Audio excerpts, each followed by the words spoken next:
My mother always said Christmas was about family, which sounds sweet until you realize not every family feels like the commercials. Still, I packed my car, braved the freezing rain, and drove 3 hours back to the house I once called home. Every year I told myself this one might be different. Every year I was wrong. But this year I had no idea just how different it would be. When I pulled into the driveway, the house looked like it belonged on the front of a holiday card. Twinkling lights, a perfect wreath, the faint sound of Nat King Cole floating through the air. My mother's touch was everywhere. Polished windows, candles in the front bay, not a snowflake out of place. She loved order, presentation, and being the kind of woman other people envied. I walked in with a smile that felt rehearsed. "Claudia, you made it," Mom said, half hugging me while adjusting her bracelet. Her perfume, the same brand since forever, wrapped around me like the scent of old expectations. Dad waved from the living room, remote in hand, pretending the football game needed him more than I did. And then there was Daniel, my older brother, my mother's forever favorite, standing tall, grinning wide, and holding a glass of wine like he owned the place. The kitchen table looked like something from Better Homes and Gardens. Roasted ham, cranberry sauce in a crystal bowl, Mom's famous sweet potato casserole covered in toasted marshmallows. Everything perfect, everything staged. I set my gift on the sideboard, a slim envelope tied with a red ribbon, and took a deep breath. It wasn't anything flashy, just a weekend getaway from Mom and Dad at a lakeside inn they'd once talked about visiting when I was a kid. Back then, they couldn't afford it. Now, I could. I'd worked overtime for months to make it happen. All I wanted was to see her smile the way she used to when I brought home handmade cards in elementary school. We ate. They laughed, and I laughed while they laughed, doing what I always did, playing peacekeeper, listener, filler of awkward silences. Every story circled back to Daniel's latest accomplishment, even though I couldn't remember the last time he'd held down a real job. Still, Mom's eyes glowed every time he spoke. I tried not to notice. When it came time to exchange gifts, I felt my heart flutter. For once, maybe this gesture could bridge the gap. I pictured her eyes softening, her voice breaking with gratitude. Silly, right? Hope is such a stubborn little thing. It hangs around long after logic has left the room. As I handed her the envelope, the lights on the tree flickered just a bit. Maybe it was nothing. Or maybe it was the first crack in a picture-perfect night because what started as a warm Christmas reunion was about to turn into the coldest night of my life. What's worse than being ignored by the people who raised you? Being reminded they prefer the version of you that never argues, never disappoints, and never truly existed. Dinner should have been cozy, laughter, clinking glasses, stories from the past. But in my family, warmth was something you had to earn. It floated around the table like the smell of cinnamon, present, but never quite landing on me. Daniel was in rare form that night. He told a story about his new business venture, which, from what I could tell, involved talking loudly on his phone at coffee shops and calling that networking. Mom hung on his every word, as if he were the next Elon Musk. She even called him our family's little genius. He's 35, by the way, still lives 10 minutes from home, still figuring things out. Meanwhile, Dad nodded politely, chewing slowly, the same rhythm he used every time he didn't want to take sides. That man could win gold in the Olympic sport of avoiding conflict. I used to think his silence was peacekeeping. Now I see it was surrender disguised as calm. Mom turned to me between Daniel's monologues. "So, Claudia, still working in the city?" Her tone made working sound like an unpleasant hobby. "Yes, actually, I got promoted last month." "Oh." She blinked as if I'd announced I'd switched toothpaste brands. "That's nice." Then she turned back to Daniel, asking if he wanted more gravy. It was always like that. Same script, different year. I used to think I was imagining it, but now I could see the choreography. The small glances, the jokes that landed like soft punches, the invisible scoreboard that never tilted in my favor. I laughed when they laughed, mostly at my own expense. You learn early in my house that it's better to join the joke than be it. I even teased Daniel about his business empire, and Mom chuckled like I said something adorable. Inside, though, I felt that familiar pinch in my chest, like a rubber band stretched too far, just waiting to snap. When dessert came out, the lights dimmed slightly, casting that soft holiday glow that hides flaws and sharp edges. I stared at the ornaments on the tree from my seat, some old, some new, all carefully arranged. My favorite, the tiny felt angel I made when I was 7, was tucked near the back where no one could see it. Meanwhile, Daniel's shiny baby's first Christmas ball sparkled right in the center. Figures. I thought about saying something, maybe joking that my angel was shy this year, but I didn't. I smiled instead. Smiling was safer. Smiling was survival. As the night went on, I felt the words I'd planned, the ones about love, gratitude, and forgiveness, shrinking smaller and smaller inside me. Every time I tried to picture giving Mom her gift, I saw that same polished smile she wore when she was disappointed but too polite to say it. Still, I clung to the thought that maybe, just maybe, this time would be different. That after all the years of quiet sacrifices, she'd finally see me. Really see me. I held the envelope in my lap and waited for the right moment. Spoiler alert, it never came. So, I made one. I stood up, smiled at her, and said softly, "I have something special for you and Dad." The room went quiet, expectant. Daniel raised his brow, smirking. Mom adjusted her necklace as if preparing for a spotlight. I placed the envelope in her hands, and for one tiny, precious second, it felt like magic again. Like the little girl inside me might finally get her mother's smile. But magic in my family never lasts long. Some gifts come wrapped in ribbon, others come wrapped in regret. I just didn't know mine would come undone in front of everyone. Mom smiled as she took the envelope, but it was the kind of smile you give a stranger handing out flyers. She opened it slowly, read the note about the lakeside weekend, and her face froze somewhere between confusion and insult. "Oh, Claudia," she sighed. "You shouldn't have wasted your money on something like this. Honestly, who's going to take care of the house? Your father can't just run off like that." Her words landed heavier than the ham we'd just eaten. Daniel snorted into his wine.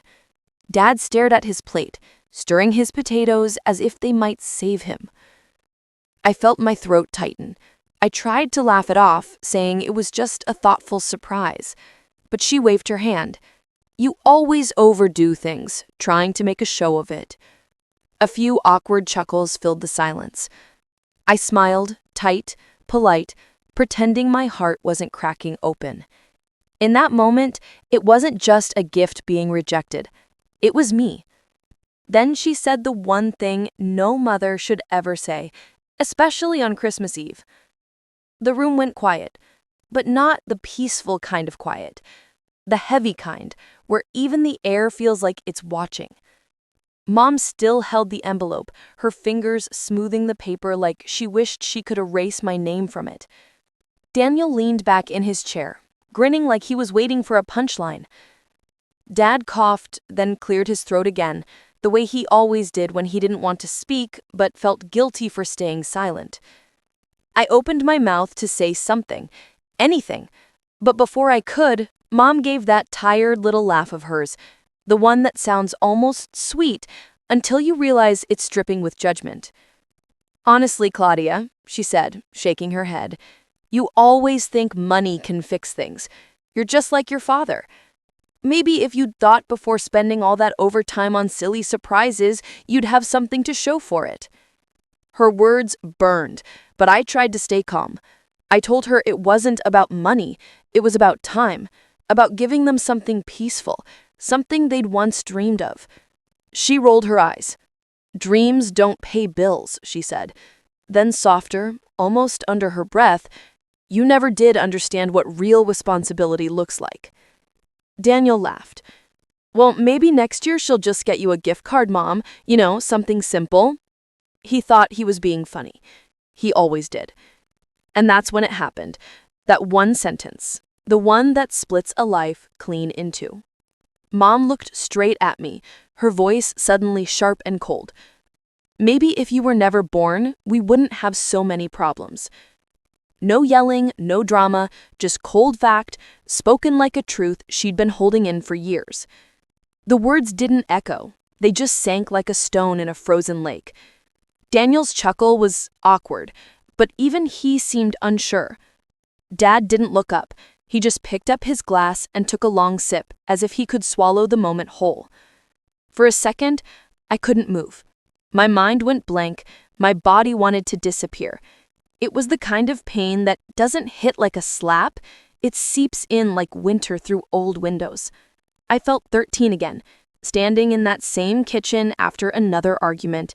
Mom saying she expected more from me, Daniel grinning in the corner because for once the target wasn't him.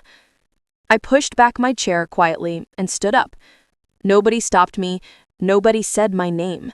The sound of the chair scraping against the floor was the loudest thing in the room. I walked down the hallway, past the family photos, Daniel's college graduation, Mom's birthday dinner, their trip to Hawaii, and realized I wasn't in a home. I was in a museum of selective memories, and I was the forgotten exhibit. When I reached my old bedroom, I closed the door behind me, locked it, and finally exhaled.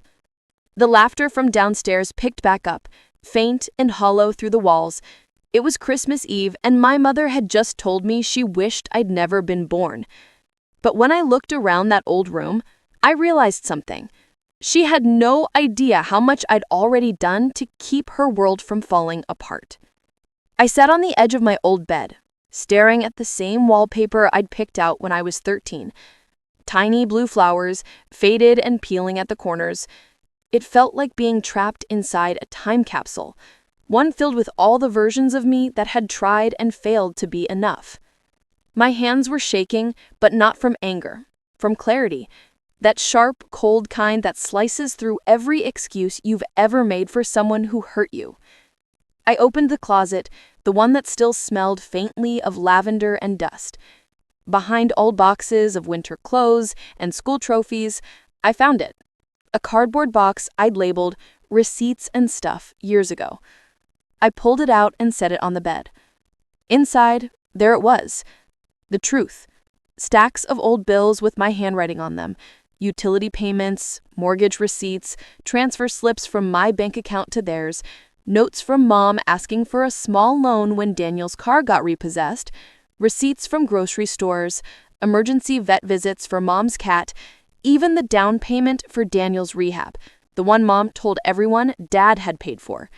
I remembered every dollar, every phone call, every tearful, "We'll pay you back soon." They never did. I never asked them to. I just wanted peace in a house that never knew what peace felt like. I kept digging. I found an envelope filled with birthday cards I'd written but never gave. Each one filled with gratitude, apologies, hope. I couldn't even remember why I hadn't given them. Maybe because deep down, I already knew they wouldn't have cared. Under the pile of papers, I found an old photo of us at the lake, the same one I'd booked for their Christmas getaway. Mom smiling, Dad holding a fishing pole, Daniel making bunny ears behind me. I was 12, sunburned, laughing. For a second, I could almost believe that day had been real, that maybe once upon a time, love had been enough. But love without respect is just an expensive illusion. I spread everything out on the bed. Years of proof that I'd been holding the foundation together while they kept pretending it was all their doing. Every check I'd written was a quiet apology for existing. And now she'd wished I never had. I felt a strange calm settle over me. Not numbness, something sharper, cleaner. The kind of calm that comes right before a storm changes direction. Because if Mom wanted to see what life looked like without me, I was finally ready to show her. That night, I stopped crying and started planning. Revenge wasn't the goal. Truth was. But sometimes truth hurts the loudest when it's gift-wrapped. I didn't sleep that night. The house creaked the way old houses do, each sound a tiny reminder that I was still under the same roof with people who wished I wasn't there. I lay there staring at the ceiling, running my mother's words over and over in my head until they lost shape, like a song you replayed too many times. Maybe if you were never born, what if I hadn't been? Would the bills have paid themselves? Would Daniel have magically become responsible? Would Mom finally feel satisfied? Or would she just find someone else to blame? And that's when it hit me, the what if. What if I actually showed her?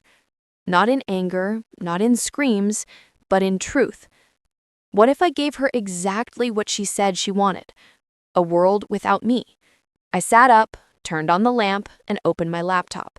The glow lit up the piles of papers spread across the bed. Decades of quiet sacrifices, unacknowledged rescues, all the invisible glue I'd used to keep this family from falling apart. I started organizing everything. Screenshots, bank statements, confirmation emails, even old texts where Mom thanked me one day and denied needing my help the next. Each file told a story she'd buried. Each receipt was a confession no one ever made. Then I opened a blank document and began typing. Not a letter, something more permanent. A record. Line by line, I built a timeline. The winter the heat stayed on because I paid the overdue bill. The time Dad's credit card debt mysteriously disappeared. The year Daniel bought his car, paid for with my bonus check. Every story had one thing in common. Me, the daughter who was too sensitive, too emotional, too much. Around 3 a.m., I sat back and read it all. It didn't look like revenge. It looked like a mirror they'd spent years avoiding. That's when the plan took shape. I'd make a video. Not fancy, just real. Screenshots, photos, maybe my voice reading the facts. Simple, clear, impossible to twist. A gift wrapped in honesty. I smiled for the first time that night. Not a happy smile, something deeper, a quiet one. The kind you wear when you finally stop begging to be understood. Before closing my laptop, I whispered something I hadn't said in years. You did your best, Claudia, and that's enough. And if anyone's ever told you otherwise, if you've ever felt invisible in your own family, know this. Your worth doesn't disappear just because someone refuses to see it. So, if you're still listening, thank you. Your likes, your comments, your support, those small acts are the reason stories like mine get told at all. It means more than you think. By sunrise, my plan was ready. By Christmas morning, my mother would finally see what life without me really looked like. And so, with nothing left to lose, I turned my pain into a presentation and hit save. As the next day began, the house woke up slowly. I heard the clinking of dishes downstairs, the sound of my mother's slippers brushing across the tile, and Daniel humming off-key in the shower. I stayed quiet, tucked away in my old room, the laptop open on my knees like a secret diary, ready to speak for me. I started pulling everything together. Old emails, photos, screenshots, receipts. Each click felt like untying another knot inside me. There was a strange satisfaction in it. Not spiteful, not cruel, just honest. For once, I didn't have to explain myself. The numbers, the records, the proof would do the talking. I found an old flash drive in Dad's desk drawer, the label worn off. I smiled when I saw it. It used to hold family vacation photos. Fitting. I was about to make a different kind of family film. I opened a simple editing app and began to stitch the story together. Slide after slide, I arranged the truth in order. The check I wrote when they almost lost the house, the loan I took to fix Daniel's mess, the months I skipped groceries to help with their medical bills, the Christmas when their miracle bonus was actually my savings. I added no music, no drama, just a calm voiceover. My voice, steady and clear. I didn't accuse, I didn't cry, I just told. When I reached the end, I added one final frame. Since you said you wish I was never born, here's what life without me looks like. Then one last sentence in white text on a black screen. You got your wish. I'm gone. I watched the full video once before saving it. 10 minutes of truth. 10 minutes that would change everything. Outside, the world looked beautiful. Snow on the porch railing, sunlight glinting off icicles. I could hear laughter drifting up from the kitchen like nothing had happened the night before. I thought about how many years I'd spent trying to earn those sounds, how much of myself I'd given to keep this illusion alive.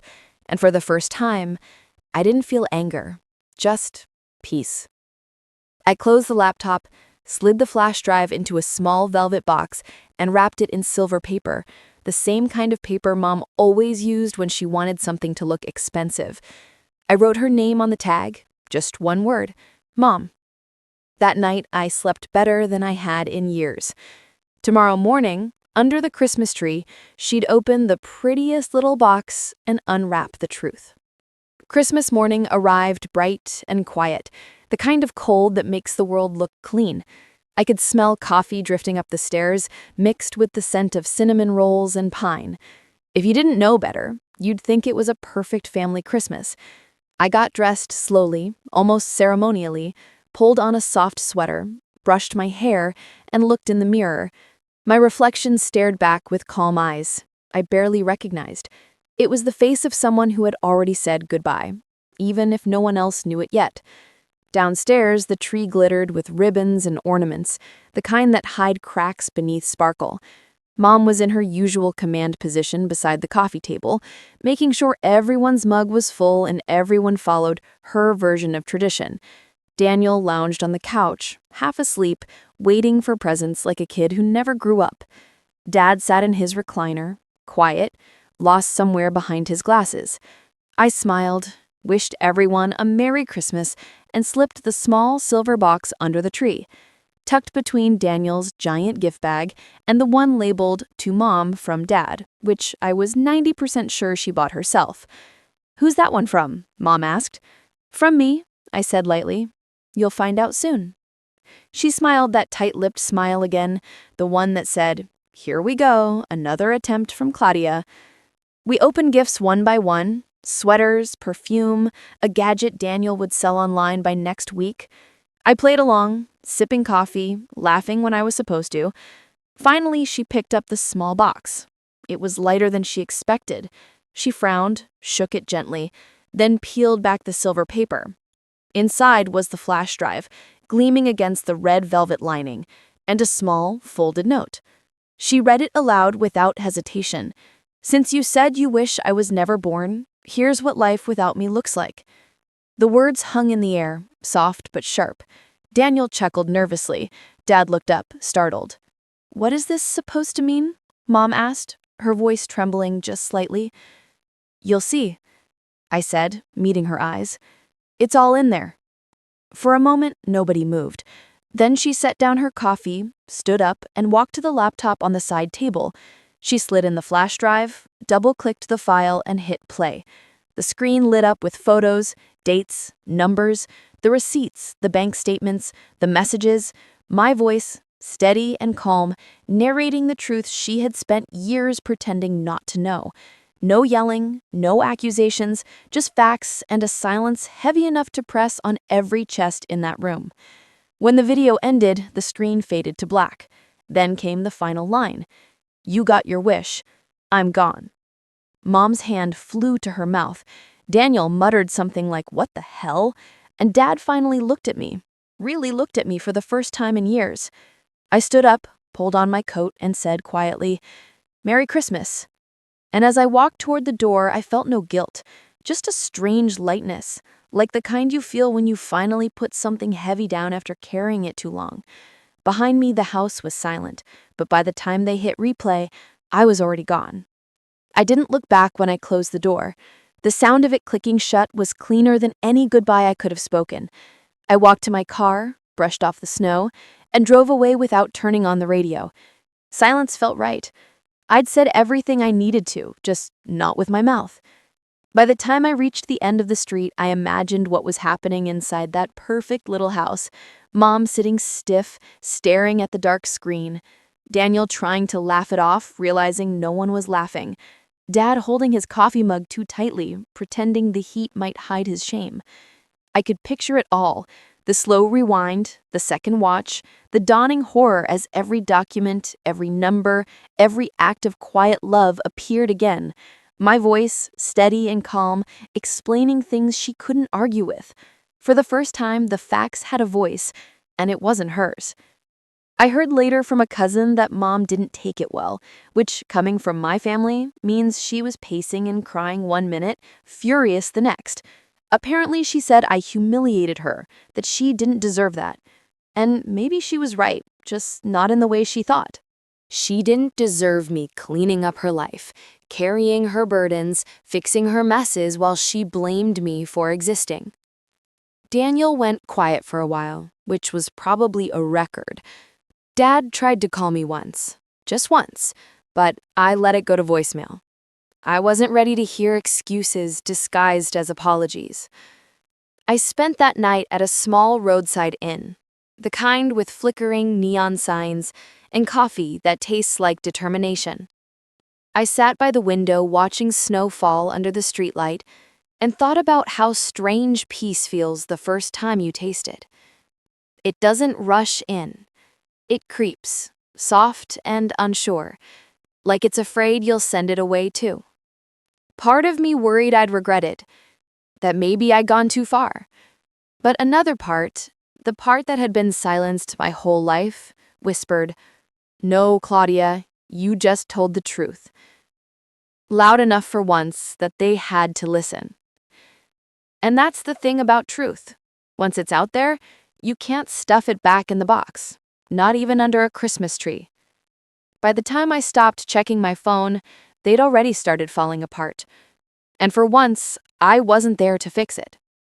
By the time I woke up the next morning, my phone had already turned into a war zone. Missed calls from mom, a few short texts from dad, a long one from Daniel that started polite and ended with, "You're unbelievable." I didn't respond to any of them. Instead, I ordered pancakes, poured too much syrup, and sat by the motel window watching the snowfall. It felt strange, peaceful, like I was living in slow motion while the rest of the world scrambled to catch up. Mom called 5 times in a row around noon. I didn't answer. I imagined her pacing the kitchen, probably half furious, half terrified. For the first time, she couldn't control the story. Her reputation, her favorite accessory, was slipping through her fingers. By evening, she sent a message that almost made me laugh. "Claudia, we need to talk. You've embarrassed the family. This isn't you." The irony was almost poetic. She was right. This wasn't me. Not the me she trained to stay quiet, to fix, to forgive. This was the real me finally stepping out of the background. Then came Dad's text. Just 5 words. "You didn't deserve that, kiddo." For a second, I almost cried. Almost. But I'd learned that half apologies come easy when the truth hits hard. Daniel tried the guilt route. "You've ruined Christmas for everyone." I just smiled. Christmas had been ruined long before I pressed play. That night, I drove again. No destination, just movement. I passed neighborhoods wrapped in twinkle lights, kids building snowmen, couples holding hands on sidewalks. And for once, I didn't feel left out. I felt free. I pulled over at a quiet overlook and shut off the car. The world was completely still. Just me, the hum of the engine cooling, and a sky full of stars that didn't care who was disappointed in me. Mom had said she wished I was never born. Well, in a way, I had granted that wish. Because from this day on, I was done being their fixer, their invisible backbone, their convenient scapegoat. She wanted to see life without me. Now she would. I leaned back in the seat, smiled to myself, and whispered, "Merry Christmas, Mom." And for the first time in years, I actually meant it. A few weeks later, their perfect little world began to crumble. And for once, I wasn't there to fix it. A few weeks passed before I even checked social media. By then, the whispers had already started. Someone in the family, probably Daniel, had tried to explain what happened. But truth spreads faster than gossip when it's real. And soon, everyone knew. The video had made its rounds. Cousins, neighbors, even Mom's church friends had seen it. Every message, every receipt, every quiet sacrifice laid bare. People started asking questions she couldn't answer. Mom's reputation had always been her pride, her polished armor. But now, the shine was gone. Justice, in its quiet way, had arrived. Not through shouting or punishment, but through exposure. The kind of justice that comes when the mask finally cracks and everyone sees who's been bleeding behind it. Daniel stopped posting about his business. Apparently, investors get nervous when you find out your little sister's been funding your lifestyle. Dad tried to keep peace, but peace built on lies can't last. And Mom, she called less and less. Maybe she was still angry, or maybe she finally realized that control isn't the same as love. Friends started texting me screenshots of online threads, people saying things like, "She just wanted credit for what she did," or "Good for her, some families need a wake-up call." I didn't reply to any of them, but I read every word. It wasn't about validation. It was about closure. Seeing the story finally told truthfully felt like watching my own soul stand up straighter. Was it revenge? Maybe. A little. But not the kind with fury or fire. Mine was quieter, smarter. A kind of revenge that looked a lot like justice wrapped in truth. Because sometimes the sweetest payback is simply walking away while the truth does all the talking. I moved into a small apartment near the city. It wasn't fancy. Secondhand furniture, plants that refused to die, sunlight that poured through the windows every morning. It was mine, entirely mine. No guilt, no expectations, no pretending. Every morning I'd make coffee, sit by the window, and watch the sunrise over the rooftops. And every time that golden light hit my face, I felt it, a peace that didn't ask permission to exist. I used to think revenge was about getting even. Now I know it's about getting free. Justice doesn't always roar. Sometimes it just whispers. You're done carrying what broke you. By the next Christmas, I had everything I'd ever wanted. Not their approval, but my own peace. 1 year later, Christmas looked completely different. No long drive, no forced smiles, no pretending the past didn't hurt. I spent it in my own apartment, surrounded by a few friends who had become my chosen family. The air smelled like cinnamon and laughter instead of tension and silence. We played old songs, shared stories, and no one had to walk on eggshells. At midnight, I sat by the tree, a small one, crooked at the top, but glowing just enough, and thought about everything that had changed. For the first time, I didn't feel lonely. I felt light. I wondered if Mom had learned anything from that Christmas. Maybe. Maybe not. Some people never do. But it didn't matter anymore. I didn't need her approval to feel whole. I didn't need to prove my worth to anyone who refused to see it. That night, I unwrapped a small gift for myself. A silver bracelet engraved with one word: peace. It wasn't fancy, but it was the first gift I'd ever bought purely for me. And as I slid it on my breast, I realized something powerful. Justice had already been served, not through bitterness or destruction, but through freedom. The best revenge wasn't the video or the silence afterwards. It was this moment, sitting in a warm room, smiling without fear, finally living the life I'd always been told I didn't deserve. If you've ever been the Claudia in your own story, if you've ever been the one holding everything together while they blamed you for the cracks, please hear this. Your peace is not a crime. You don't owe anyone your light if they only stand in its way. That Christmas, my family unwrapped the truth, and I finally unwrapped peace. Thank you for listening. Truly, if this story touched you, I'd love for you to like, subscribe, or share your thoughts in the comments. We're almost reached my huge dream of first 1,000 people in our community. Every bit of support helps me keep telling stories for those of us who had to find our own happy endings, one brave heart at a time.